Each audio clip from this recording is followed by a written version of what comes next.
dans ta vraie vie, tu peux m'avoir même des problèmes. Ça sert à rien tout ça. Ça sert à rien. Si on constate que tel peut remplacer, et peut-être lui. Attends un peu. Je vais poser une question pour tout le monde sur ce panel-ci. Les gars, démutez vos micros. Démutez vos micros. Je vais poser une question à tout le monde. Je vais commencer par jouer ça. Je veux ça. Si tu es là, ton micro, débute ton micro, frère. Tu sais, vous savez, les gars, nous sommes tous Camerounais. Vous comprenez? Et on dit que les 5 doigts ne sont pas égaux.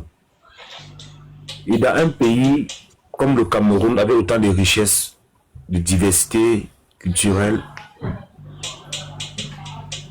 la fête tribaliste, là même qu'on parle même. Est-ce qu'au Cameroun, est-ce qu'on le vit réellement? Est-ce qu'on le vit réellement, j'aurais ça? Parce qu'au Cameroun, que je connais, où j'ai grandi, on voit les boulous épouser les Bamileke, on voit les Bamileke épouser les Bassa épouser les... C'est mélangé partout. C'est vrai ou faux? Tu me poses la question? Oui. Non, mais c'est vrai ce que tu dis, mais ça dépend de la conception de tout un chacun. Bon. C'est ce que Patrick disait, quand on est chacun libre d'avoir ses... Quand je vois ça, je m'arrête là, frère. Dans les plateaux télévisés aujourd'hui au Cameroun, là, que ce soit CATV, Equinox et tout ce qui va avec, il y a des hommes qui ont une réputation de tribalistes, n'est-ce pas? Oui. Mais est-ce que ça n'empêche qu'ils ne soient, qu'on les invite constamment sur les plateaux télévisés? Voilà. Bon, maintenant, où le rapport maintenant? Est-ce que vous savez que TikTok, c'est mes télévisions? TikTok, c'est bien comme les plateaux télévisés. Il y a des débats. C'est comme c'est qu'un tribaliste et qu'il y a un débat. Montez défendre vos idées. Montez défendre sur les idées. S'il y a un sujet, montez débat. Bon, maintenant là, est-ce que les intellectuels là, les hommes politiques là, qui ont représenté des tribalistes, est-ce qu'on a pu le dire sur les plateaux télévisés? La question que je vous pose au fait. Bon, je vais te répondre en disant que, en fait, moi j'ai mes opinions politiques qui n'arrangent pas un monsieur comme Alimba. Voilà. Et ça ne regarde que lui et ça ne regarde que moi. Et je le prie à partir de ce soir qu'il arrête de marceler comme ça. Parce que moi, je lui ai déjà donné mon adresse 7 fois. Et je vais lui redonner mon adresse maintenant, ça fait la 8e fois. Et que si lui me donne son adresse une seule fois, il va me voir le lendemain devant sa porte. Parce que je sais c'est moi, je prends d'avance sur moi. Tu vas t'exprimer, Aliba, s'il te plaît, laisse-lui parler. Après, tu vas t'exprimer. Moi, j'ai posé une question à Joressa. J'ai pas posé une question sur Alimba, frère, s'il te plaît. Voilà, c'est ça. C'est comme ça qu'il est. Moi, je dis que... Voilà. C'est ça. Je dis et je répète. Je dis et je répète que j'étais dans ton panel depuis aujourd'hui, avec les Patrick, avec les Kakalal et tout. Tu as écouté ce que j'ai débattu par rapport à un sujet qu'on avait ici. Bon, si tu m'as trouvé le tribaliste, tu allais me descendre comme tu as dit que si tu trouves que quelqu'un est tribaliste ici, machin. Bon, quelqu'un peut mettre quelqu'un tribaliste, c'est son problème.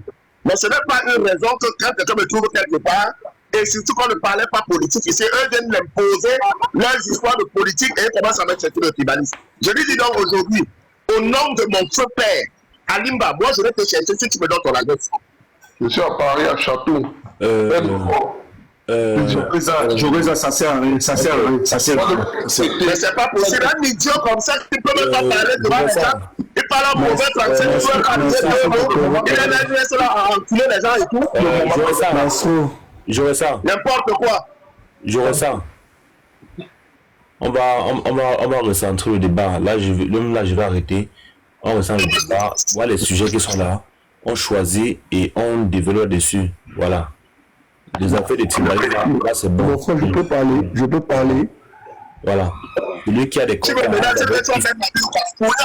j'aurais ça, s'il te plaît. Je vais te donner le cadeau, tu me vois comme ça avec les yeux, tu vas disparaître. J'aurais ça. Je te le dis encore. Oh, j'aurais ça. Ouais, il est presque 2h du matin, hein. Ah, il pas crié, il m'a pas. Je vous quand tu m'as vu descendre, hein, c'est tout, hein. Je suis pas pour me prendre la tête, hein. Il est 2h du matin, je vais pas crier là de chez moi, là, comme ça, là, les gens dorment. 2h du matin. Moi, je ne crie pas, hein. Quand je parlais ici, je n'ai pas crié. Voilà. Quand un individu, donc là, c'est bon. Il faut continuer encore, je vous descends, les gars. Franchement. Bonne nuit, maestro, à tout le panel. Je vais dormir. Ok, va dormir la vie, bonne nuit. Si vous continuez, non, moi, il faut, c'est mieux descendre juste aller vous reposer, les gars. C'est simple. Ceux qui veulent débattre, on va continuer à débattre là. Mon frère, pardon, je peux parler. Maestro, c'est là depuis là. Ah, papa, vous parlez dans le... Vas-y, prends la parole. Bon. Parce que j'ai entendu là qu'on dit que le pays va mal. Je vais juste te poser 2 questions. Est-ce que beaucoup de Camerounais aujourd'hui connaissent les enjeux extérieurs du Cameroun? Avant de diriger un pays, il faut d'abord savoir les enjeux extérieurs du pays. Monsieur Fabregas, oui. Les sujets sont là, j'ai aligné les sujets là. Tu choisis pour toi. Je suis en train de choisir, je suis en train de débattre, non? Voilà, parce que je suis en train de parler de quelque chose que c'est tout, on voit les logiques. Si on dit que le Cameroun, le président est introuvable, ce n'est pas le président qui doit préoccuper le Cameroun. Parce que ce président-là va partir. Maintenant, celui qui va remplacer ce président, est-ce qu'il sera capable de comprendre la géopolitique, la géostratégie et les enjeux du Cameroun? Parce que le Cameroun a des enjeux et le Cameroun est visé. Bon, monsieur Fabregas, tu te prononces quel sujet? Le président introuvable, ça? Parce que ça parle dans le panel là depuis. Le président, ça parle un peu de partout. Attends. Tu te prononces sur quel sujet là maintenant? Je me prononce sur un sujet qui peut le remplacer et qui va comprendre qu'est-ce que le Cameroun doit aller. Monsieur Fabregas, tu te prononces sur quel sujet? Le président introuvable, c'est ça? L'actualité? Je ne me prononce pas sur le président introuvable, parce que le président ne doit même pas préoccuper les Camerounais. Comment ça? Comment ça? Oui. Si un président, il a 91 ans, ça c'est déjà quelqu'un qui est déjà retraité. On sait déjà qu'il ne va plus faire un autre mandat. Et ça ne doit pas préoccuper les Camerounais. Attends, ouais, Seigneur Jésus, laisse-moi développer, non, mon frère. Quand je dis ceci, on sait déjà que voilà, quelqu'un, c'est un gars retraité. Maintenant, c'est de voir quelqu'un qui pourra aller dans cette alternative de la géopolitique, la géostratégie d'abord. Parce que le Cameroun d'où tu vois là, c'est un Cameroun qui est attaqué de gauche à droite. Ok. Mais monsieur Fabregas, attendez, monsieur Fabregas, s'il vous plaît. Moi, je parle à l'école. Hein. C'est quoi la géopolitique, la géostratégie? C'est quoi la géopolitique? La géopolitique et la géostratégie extérieure. Le Cameroun n'était pas d'abord libre. Attends, je vais développer. Le Cameroun n'était pas libre. Il n'est pas envie de crier là maintenant. Alors, je ne suis pas en train de crier. Laisse-moi développer là-bas. Est-ce que tu peux nous définir c'est quoi la géopolitique et c'est quoi la géostratégie? Tu veux que je te définisse? Laisse-moi parler alors, non, mon frère. Merci, on vous écoute. De 1, avant 2020, le Cameroun n'était pas libre. Hein. Le Cameroun était dans les accords coloniaux comme les 13 pays d'Afrique francophone aussi, qui font 14 pays. Dans les accords, là, le Cameroun n'était pas libre. Même un peu. En 1960, on a signé les accords coloniaux. L'ancien président a signé ces accords qui nous a mis dans le franc CFA à l'intérieur. Comme tous les restes des pays francophones. Personne n'était libre. Ça veut dire que tout ce que tu exportes, tout ce que tu as, la France récupère. Parce qu'il y a beaucoup de Camerounais, beaucoup d'Africains francophones qui ne connaissaient pas ces accords-là. C'est là d'où vient le piège même de l'Afrique. D'abord de 1. Maintenant de 2. Tant que tu ne connais pas vraiment à quoi, quels sont les accords coloniaux qui lient mon pays avec le colon, qui est la France, tu parles à peine. Parce que tous les présidents aujourd'hui, les présidents avant, ont voulu sortir de ces accords coloniaux ont été assassinés. Beaucoup n'ont pas, moi je ne suis pas pour M. Biya, beaucoup n'ont pas reconnu que le président Biya comment on appelle même ça même, n'a pas renouvelé les accords coloniaux. Le 26 décembre 2020. Là, c'est déjà fini. Le Cameroun est libre d'abord. Il n'appartient plus à quelqu'un, il n'appartient plus à la France. Maintenant, ouais. Est-ce que tu as compris la question que je t'ai posée? Mon frère, laisse-moi développer, non, mon frère. Monsieur, avant de développer, est-ce que tu as compris la question que je t'ai posée, frère? La géostratégie, dans la géopolitique, la géostratégie, c'est la géopolitique. Je vais te donner un bref sujet là, dans la géopolitique. C'est de protéger les enjeux extérieurs. Moi, je me concentre encore trop sur la géo de l'intérieur. Je ne parle pas de l'intérieur, de l'extérieur. Quels sont les potentiels ennemis du Cameroun? Qui veut déstabiliser le Cameroun? Monsieur Fabregas. Oui. Je vais encore te reposer la question, frère.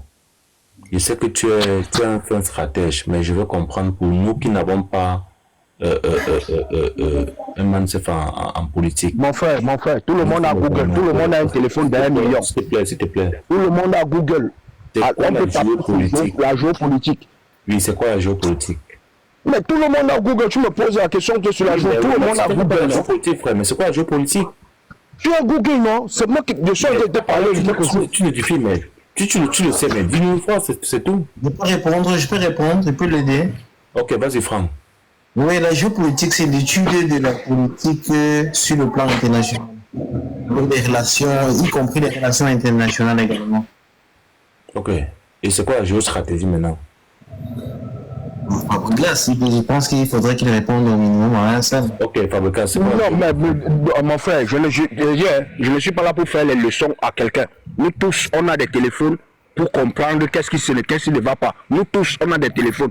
Quand on fait un panel... tes arguments simples. Je suis en train d'expliquer mes arguments. Je ne suis pas là. Je suis monté pour te dire que tu dis énormément. C'est ce que le monsieur du palier ne comprend pas. Qui est ta candidat? Parce que la candidature Je ne suis pas là dans le candidat. Je ne suis pas là dans le candidat. Je ne suis pas dans le candidat de choisir. Je ne suis pas dans le candidat. Tu veux monter. Je ne suis pas là dans un candidat. Pourquoi vous ne comprenez pas? Pourquoi je ne suis pas là dans le candidat? Je suis là pour regarder les enjeux du pays. Les enjeux du pays, c'est les enjeux que je regarde. Les enjeux du pays, on le connaît. Nous sommes dans le monde, comment on a dit, avancé. Les enjeux du pays, on le connaît.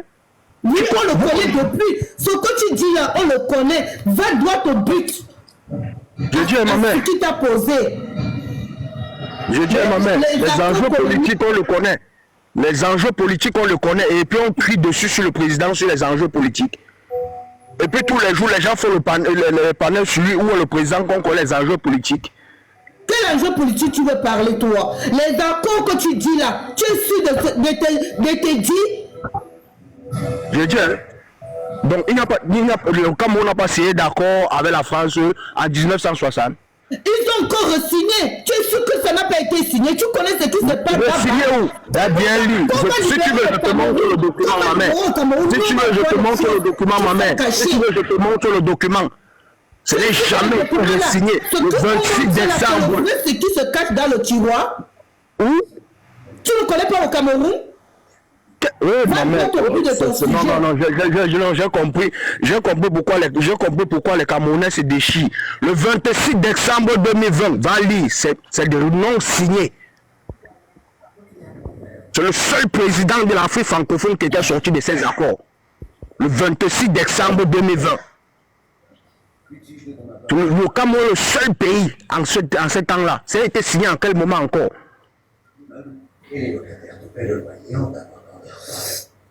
Donc tu veux me dire que ça a été resigné, le cacao, le kilo de cacao.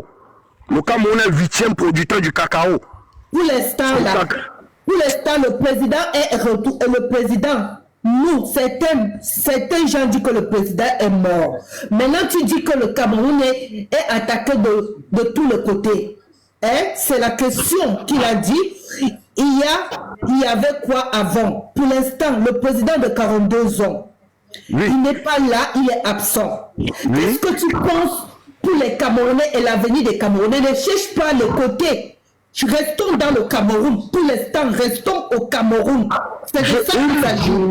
Maman mia, donna mia. Je dis à ma mère, Oui. Si on reste dans le Cameroun, si le Cameroun n'est pas sécurisé à l'échelle internationale, on va vivre quoi à l'intérieur? On vit quoi à l'intérieur? L'instant là, si le président Silla Oui. est daille comme tout le monde dit qu'il est daille, tu comprends? Oui. Comment on va faire? Qui est? Qu'est-ce qui va se passer? C'est ce que nous les Camerounais on s'oppose. L'autre viendra sécuriser d'abord les gens qui sont autour. Ce qui se passe au Cameroun là, nous on veut savoir. Après Bia, c'est Bia, ou bien après Bia, c'est quelqu'un d'autre. C'est de ça qu'il s'agit, mon frère. Après, on sait que c'est quelqu'un d'autre. Je suis en train de dire ceci, moi je prononce encore. Si quelqu'un d'autre va venir, il faudra qu'il connaisse les enjeux extérieurs de ce pays. Ils sont là pour ça. Restons. Non, j'ai un doute fort qu'il y a certaines personnes qui ne savent pas voilà, vraiment. c'est pour ça que je t'ai demandé qui est ta candidature, que tu es sûr qui connaît. Je dis, ma mère, tu ne connais pas que la candidature trompe. On n'a pas vu ça sur le cas du Il fallait dire que certains candidats, tu ne les crois pas parce qu'ils sont nuls en politique, ils sont nuls en jeu politique. Stratégie et tout. En stratégie, vraiment. Maintenant, tu proposes qui peut être bon de ce que tu parles là. Soyons honnêtes. Nous, les Camerounais, on veut un Cameroun nouveau. Et il faut parler, ce que moi je peux proposer, c'est quelqu'un qui maîtrise ce terrain. Qui? Pas quelqu'un qui est dans le tâtonnement, parce que si on est dans le tâtonnement, on va nous que tu as trouvé avant de donner que c'est quelqu'un que tu connais, donc tu as le nom que j'ai trouvé, moi je peux dire, si moi je pars dans ma bonne foi, je peux dire que moi je pense qu'on peut laisser le président Banakani faire ces choses. C'est qui ça? Alors, Banakani, vous ne connaissez pas Banakani? Non. C'est parce qu'il n'est pas beaucoup. Il est dans quel parti politique? Il est dans le nouveau mouvement populaire. C'est celui qui est dans l'Afrique média. Elle est Camerounais. En dehors de lui, tu ne vois pas quelqu'un d'autre? En dehors de lui, je ne suis pas en train de voir quelqu'un qui peut dégager cet esprit-là à l'échelle internationale. Peut-être nationale, les gens peuvent, mais international, j'ai peur. Abregas, tu as dit que le Cameroun est attaqué de l'extérieur. Donne une personne, je ne sais pas si c'est une personne ou c'est un pays. Tu penses que le Cameroun est attaqué par qui? As-tu des preuves? Je dis, mon frère, Boko Haram là, c'est... Maestro, je pense qu'il veut nous tourner en brique, honnêtement. Il n'est dans aucun des 4 sujets qui sont... Je dis, quand tu dis qu'elle a été attaqué par qui? Quand tu dis attaqué par qui, ils sont sérieux. Les Boko Haram, la définition de la géostratégie. Donne la définition de la géostratégie. Tu veux me parler, mon frère, tu commences à me dire que le Cameroun est attaqué par qui? Je vais te donner maintenant les trucs. Tu viens encore me rappeler encore l'autre truc. Vas-y. Les Boko Haram qui étaient au Cameroun là, c'était les qui ont préservé, qui ont mis ça là. Boko Haram a surgi de nulle part. Boko Haram, c'est dans le Cameroun. Je te rappelle que le ministre de l'administration territoriale a dit que le Cameroun est en paix. Donc il n'y a pas la guerre au Cameroun. Si tu nous parles de Boko Haram, ça veut dire que tu estimes qu'il y a la guerre au Cameroun. Ouais, c'est bien. Tu contredis ce que le ministre de l'administration territoriale a dit. Je te parle du passé. Je ne te parle pas de maintenant. Mais non, le présent, tu fais qu'est-ce qu'on a fait avec le passé? Ouais, laisse-moi développer, non, mon frère. Pourquoi tu dis que le Cameroun est attaqué? Tu n'as pas dit été attaqué. Boko Haram, la crise anglophone. Boko Haram, la crise anglophone. On dit qu'il n'y a pas la guerre au Cameroun. Ouais, Seigneur Jésus-Christ. Dans la crise anglophone, là, c'est venu là rapidement comme ça. Après, il y a eu des armes. En tout cas, Franck, attends, tu as dit qu'il faut qu'on trouve quelqu'un qui connaît la géopolitique parce que le Cameroun est attaqué partout et que les accords, les Camerounais n'ont plus signé les accords avec le néocolonialisme. Maintenant, moi je suis entré parce que j'écoutais en bas. J'ai dit que merde. Mais, Collignon. Oui. Donne-moi 2 secondes. Oui, mon père. Fabregas, est-ce que tu es là, frère? Je t'écoute, mon frère. Et quel est le parti politique de Bandakani? C'est le nouveau mouvement populaire. C'est son parti politique. Ça a été créé en quelle année? Ça a été créé en quelle année? Je crois que ça a été créé vers les études de 2014-2015, comme ça. Ton parti est là. Ils sont là avec Tassinda, si tu peux connaître. Africa Media, ils sont là. Je ne suis pas fétiche de guerre. Moi, je ne connais même pas la fétiche de guerre. Ce sont les branches de RDPC. Ce sont les branches de RDPC créées partout pour barrer les autres. Maman, j'ai compris déjà le débat. J'ai compris le débat. Pour vous, quand on donne un parti, c'est que c'est dans le débat. Vous avez un problème. Attendez. Il n'y a pas un autre parti qui peut être en dehors du RDPC. Donc on donne un parti, c'est dans le RDPC. Non, j'ai compris. J'ai déjà compris. C'est bon. Fabregas, est-ce que tu aimerais que le parti au pouvoir se représente encore en 2025? Je veux dire le RDPC. Je n'ai même plus besoin que ce parti-là représente encore. Je n'ai même plus besoin. Bon, est-ce que tu sais alors que le président Bandakani a apporté son soutien au président Paul Biya et au RDPC en 2011? Voilà. Mais il apporte son soutien, et je le redis encore, quelqu'un qui apporte son soutien, il soutient les idées. Il ne soutient pas la personne, il soutient les idées. Je le redis encore, il soutient les idées. Permets-moi un peu, maestro. Quand tu dis qu'il soutient les idées, ça veut dire qu'il soutient un programme politique, si je comprends bien.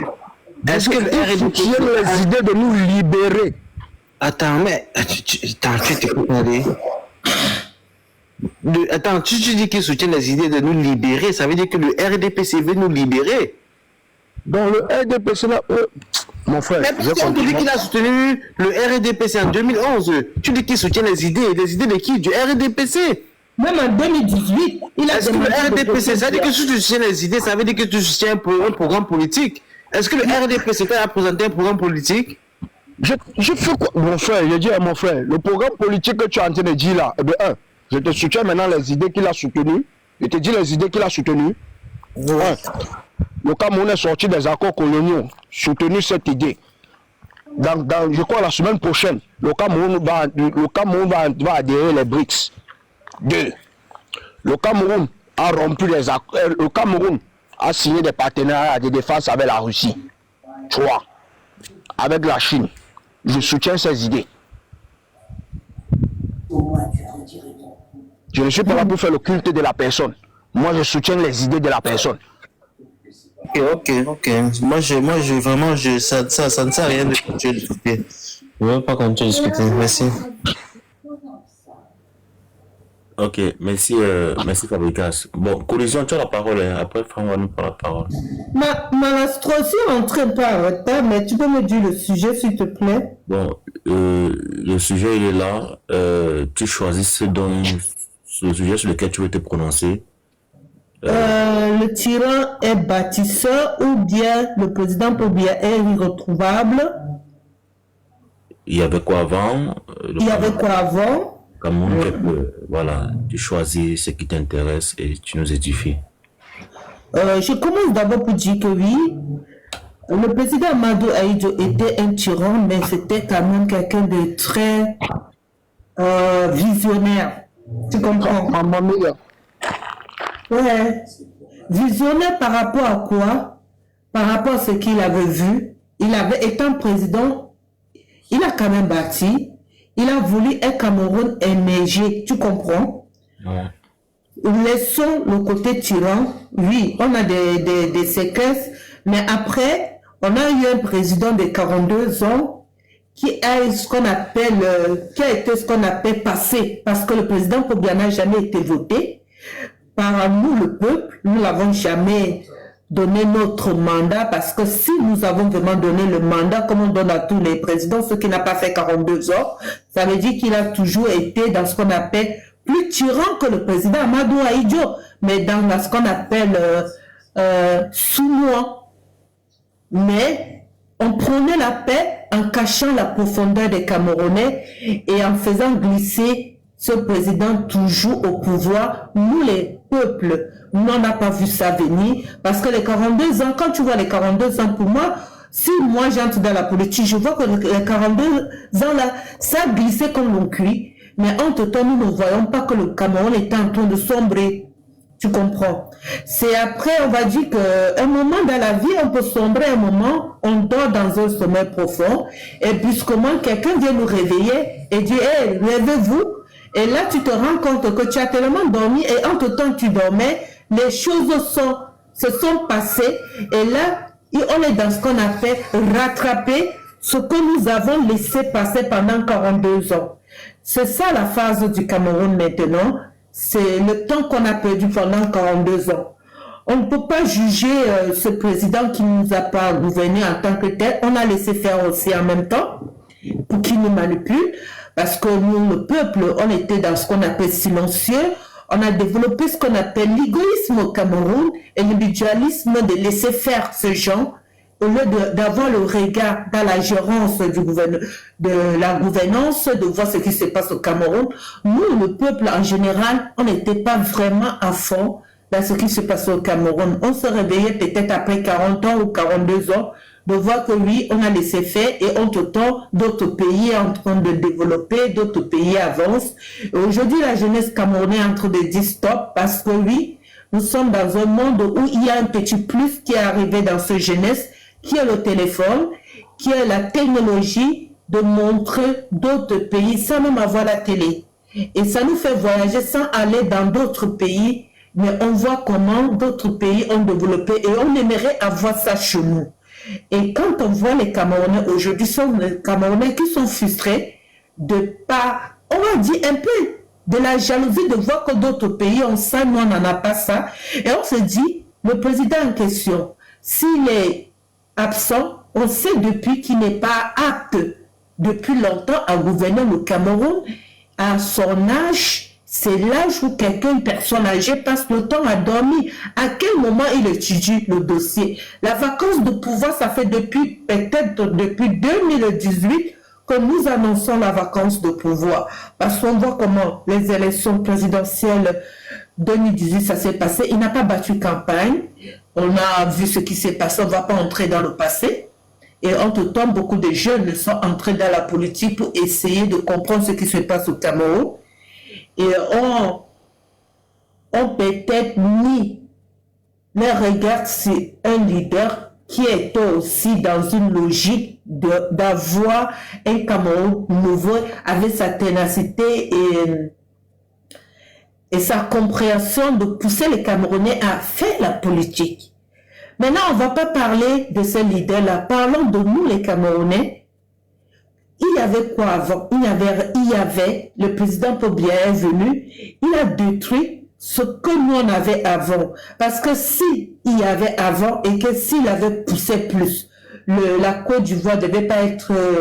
le Ghana ou bien d'autres pays ne devaient pas être devant le Cameroun. Le Cameroun, c'est un des pays qui était avancé au temps du président Amadou Ahidjo. Même la Chine ne voyait rien au Cameroun. Et nous connaissons l'intelligence des Camerounais, comment ils sont des bâtisseurs.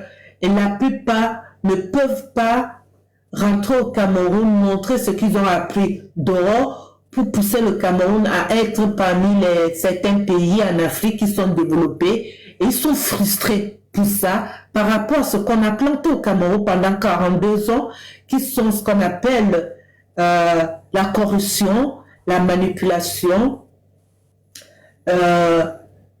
tu sais qui je suis, on va dire tout ça là-dedans, je connais quelqu'un dans le gouvernement, empêche la jeunesse camerounaise à être des bâtisseurs chez eux. Maintenant, est-ce que nous voulons un nouveau président qui nous propose d'autres choses? C'est ça la phase du Cameroun. Nous voulons que ce régime donne la chance à quelqu'un de donner le bâton ou bien l'appel à les Camerounais de construire le Cameroun. On ne va pas chercher à dire telle personne connaît la géopolitique, connaît tout ce qui se passe encore. Il y a des gens même qui ne connaissent pas la politique, mais ce sont ce qu'on appelle les collaborateurs qui sont autour du président, qui doivent être des travailleurs. Un président peut être nul, mais avoir des collaborateurs qui travaillent, qui donnent des ministres qui sont là au service du peuple, mon frère. C'est un président, il est là à la tête du pays, mais ce sont des gens qui sont autour de lui, qui travaillent. Et quand il prend un projet, il finit le projet. Et on veut quelqu'un qui va amener le Cameroun à sortir d'abord. Mon rêve, c'est sortir du CFA. D'accord. Ok. J'ai fini, mon frère. Bon, Franck. Ok. Non, je suis là, Franck est là. Ouais, vas-y, mon frère, vas-y. Dis-nous. Donc, maître, moi, je vais m'exprimer sur le président introuvable et le Cameroun fait peur. Ok. Ouais, déjà, on dit ça fait depuis, je pense, le 8 octobre que le président a fait la dernière apparition, si je ne me trompe pas. Le 8 septembre, je vais dire. Si je me trompe. Le 8, quoi? Qu'est-ce que j'ai dit? Le 8 août? Le 8 août, si je ne me trompe pas, ouais. C'est ça, non, maître? Ça fait le 42, 45... Ça fait 46 jours déjà. 47. 47, c'était hier le 47. Ah, désolé pour moi, ici, là, c'est 46. Ok. Tu es où? Là, je suis au Canada. En fait, disons, ça fait déjà 47 jours que le président n'a plus fait d'apparition. Et des rumeurs comme quoi il n'est plus. D'autres rumeurs qu'il est sur oxygène et tout, qu'il est gravement malade, quoi. Donc, il y a le journal Le Jeune Afrique qui nous a parlé de la finitude du pouvoir. En gros, c'est pour dire qu'il n'est plus. Donc maintenant, si on s'en tient à ce que Jeune Afrique dit, hein, bien sûr. Et d'après certaines sources, c'est confirmé. Donc c'est un peu ça. Donc le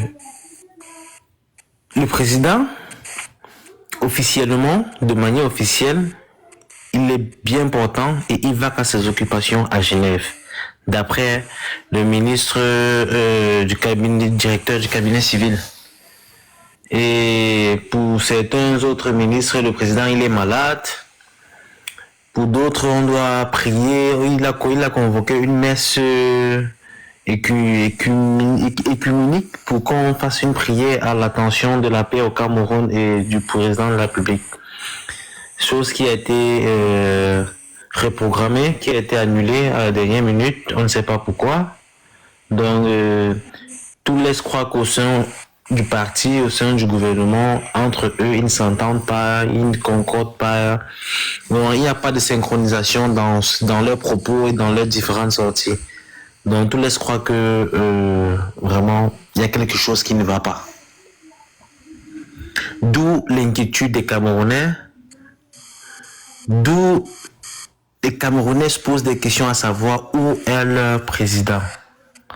Parce que en 2018, il a été élu à la majorité à 71, je pense, à plus de 71%. Ça veut dire que 71% des Camerounais doivent au minimum demander où se trouve leur président élu. Maintenant, le ministre de l'administration territoriale nous sort comme quoi on ne doit pas demander, on ne doit pas savoir, on ne doit pas parler de l'état de santé du président de la République qu'il prend comme une institution. D'où vient-il qu'un Camerounais ne doit pas chercher à savoir où est son président? Est-ce mauvais de chercher à savoir où se trouve son président? Parce que le président, c'est nous qui l'avons mis. Ça veut dire qu'il travaille pour le peuple camerounais. Ça veut dire qu'il est l'employé du peuple camerounais. Donc, ce n'est que évident que si on ne le voit pas, on cherche à savoir où il se trouve. S'il a un problème de santé, qu'on communique avec nous les Camerounais. Si nous avait dit que par exemple le président ne se sent pas bien, si nous avait dit, désolé, l'enfant est en train de faire le bruit, désolé. Si nous avait dit que par exemple le président, ouais, il est gravement malade, il ne se sent pas bien, vraiment, on aurait peut-être compris et on serait peut-être calme.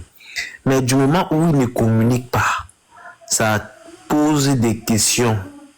Et ça fait que le pays est vulnérable, pour vous dire vrai, parce que tout le monde sait que au niveau du sommet, il n'y a plus un chef de commandement autant pour moi. Donc, et ça fait que les investisseurs sont méfiants. Si vous regardez d'après les caractéristiques concernant les investisseurs au Cameroun, ils ont considérablement baissé, c'est-à-dire quoi, la courbe des investisseurs au Cameroun a considérablement baissé depuis qu'il y a fuite comme quoi le président n'est plus.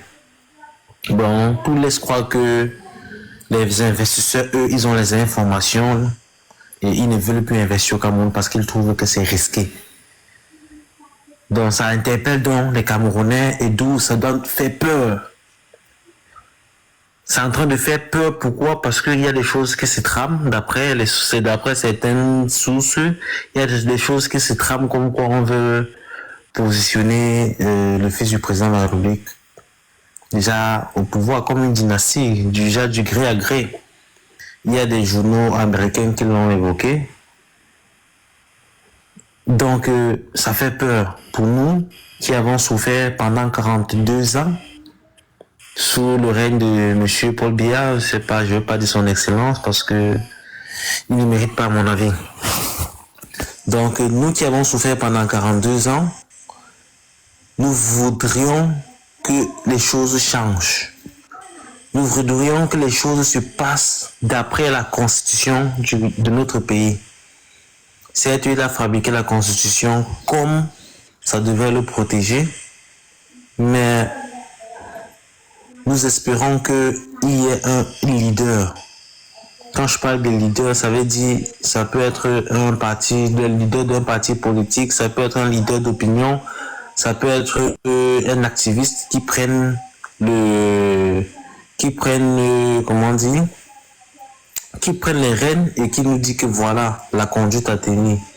Voici ce qu'on peut faire pour pouvoir demander où se trouve notre président. Voici ce qu'on peut faire pour pouvoir demander, pour pouvoir dire non au gré à gré qui est en train de se préparer. Voilà ce qu'il faut faire pour dire non au stop à la France, colonisation et tout. Donc, ça fait vraiment peur, je vous assure. Il est très très grave. Les Camerounais, actuellement, c'est une bombe à retardement au Cameroun, je vous assure. Au Cameroun, tout le monde est calme. Tout le monde est calme parce que on veut juste un chef qui va se lever et dire que voilà, marchons comme ça là. Donc je pense que on devrait beaucoup éviter de tomber dans une guerre. On devrait éviter de tomber dans le cas, par exemple, de la Côte d'Ivoire, vous savez. Je pense au Gabon plutôt, quand le président était malade, quand on a caché sa maladie. Et des choses se tramaient, d'où on a positionné le fils. Avec la guerre qui s'est passée, les pertes en vies humaines, vraiment, c'est très très... C'est pas, comment dire, c'est pas bon, du moins, c'est pas bon. Donc il faudrait qu'on évite de tomber dans cela pour notre cher beau pays, le Cameroun. Je pense qu'il y a encore beaucoup à gagner.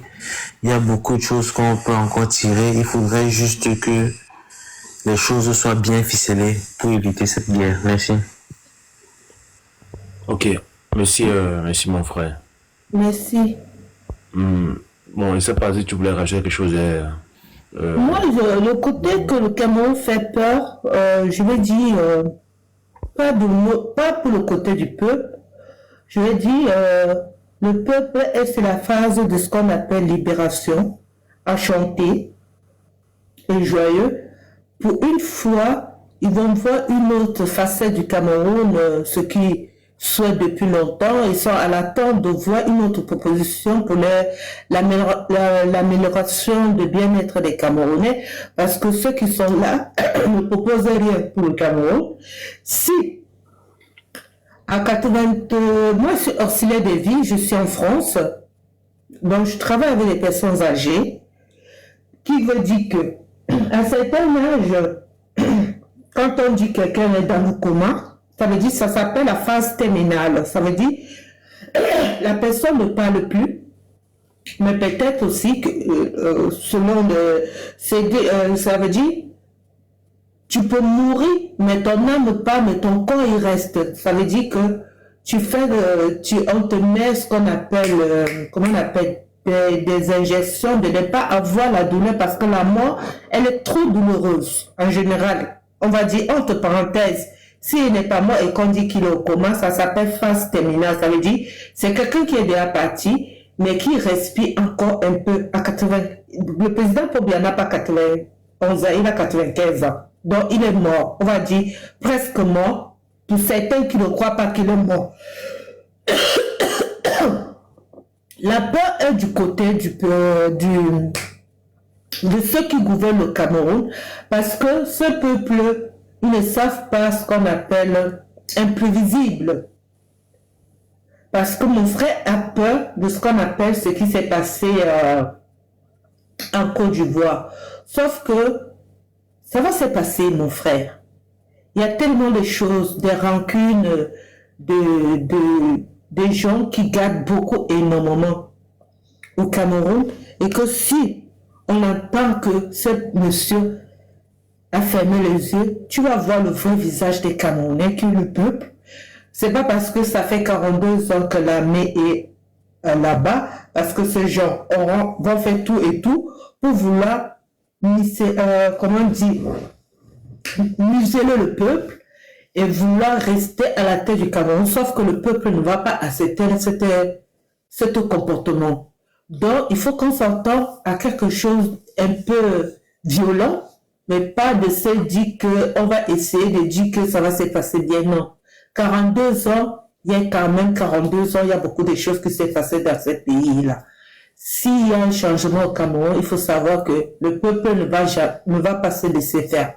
C'est tout ce que je vais te dire. Dans la peur, c'est ce régime à accepter la défaite et laisser le pouvoir au peuple et laisser la décision au peuple. Mais si il veut continuer à museler le peuple après 42 ans que celui qui était à la tête du Cameroun a fait 42 ans et que eux, par peur par rapport à ce qu'ils ont sémé pendant 42 ans, ils ont peur qu'il y a des choses qui sortent dans ce pays-là. Ils seront obligés de faire ce que tu as peur, mon frère, de ce qui s'est passé en Côte d'Ivoire. Et sauf que les Camerounais ne vont pas accepter. Tu comprends? Donc, je suis pour vous dire que moi, je vais vous laisser, je vais aller dormir, je suis fatiguée. Et je te dis merci, Manostro. Je vais souvent venir chez toi. Ok. Merci la famille. On se dit seulement tout à l'heure parce que je vais lancer le live d'ici 8 heures pour ce sujet-là. Donc, je vais me reposer. 18 heures sur live. Ok. On fait comme ça, les gars. Passez une très belle nuit. Ok, merci, frère.